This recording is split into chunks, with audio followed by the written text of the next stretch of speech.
J'ai beaucoup progressé dans l'entreprise où j'étais et je suis passée par des postes très intéressants. J'ai pu évoluer jusqu'à un poste de business manager pour des produits chimiques et commercial grand compte. Et je me suis assez vite rendu compte qu'il y avait certains blocages dans l'évolution de ma carrière. Lorsque j'ai quitté l'entreprise, je suis passée par un bilan de compétences. Et à travers ce bilan de compétences, il m'est apparu comme une évidence, des choses qui étaient un peu sous-jacentes, mais il m'est apparu comme une évidence qu'il fallait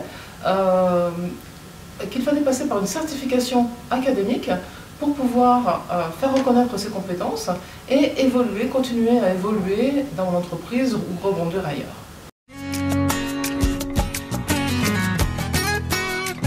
Un retour en arrière qui nous fait un peu préciser ses compétences et revenir sur ces exemples. Dans le choix de ces exemples, et on se pose des questions.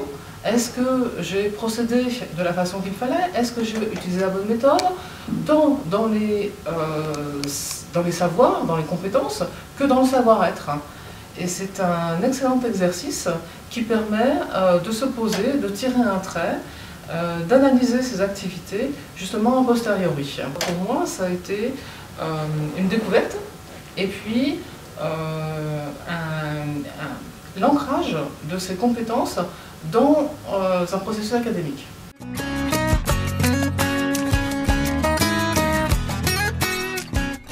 Alors l'accompagnement du tuteur est très utile parce qu'il permet de recentrer un petit peu son dossier, puisque lorsqu'on démarre, on a tendance à aller un petit peu dans tous les sens. Donc il faut vraiment qu'il y ait une ligne directrice. Et le coach donc permet aussi de déterrer, de gratter, de déterrer certains exemples auxquels on ne penserait pas et qui effectivement correspondent à une compétence qu'il faut valoriser et démontrer dans son dossier. Bien préparer ces réunions avec le coach pour pouvoir en tirer le meilleur profit.